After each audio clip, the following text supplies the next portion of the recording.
तुम्हारी हो छत्तीसगढ़ी लोकगीत लोक संगीत देखे और सुने बर हमार चैनल लकी स्टूडियो सलोनी ला सब्सक्राइब करो, वीडियो ला लाइक करो, शेयर करो। धन्यवाद।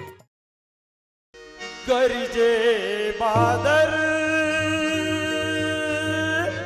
बरसे पानी, गरजे बादल बरसे पानी,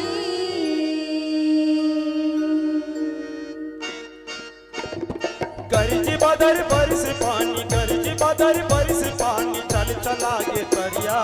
हो गया बात हमर खेत खार परिया, हो गया बात हमर खेत खार परिया। गरजे बादल बरसे पानी, गरजे बादल बरसे पानी, चल चला गे करिया। हो गया बात हमर खेत खार परिया, हो गया बात हमर खेत खार परिया। गरजे बादल बरसे पानी, गरजे बादल, गरजे बादल बरसे पानी, गरजे बादल।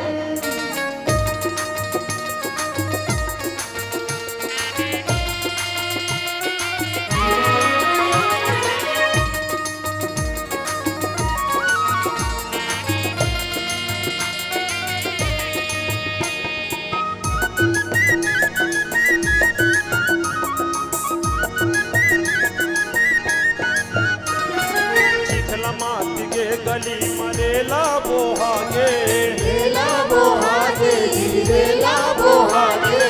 नीरज की सनहा के मन घलो बोधागे, मन घलो बोधागे, मन घलो बोधागे। तुमरी ओढ़े नगर जोते, तुमरी ओढ़े नगर जोते, औगावे दरिया।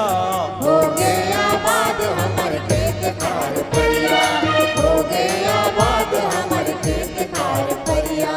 गरजे बादल बरसे पानी, गरजे बादल, गरजे बादल बरसे पानी, गरजे बादल।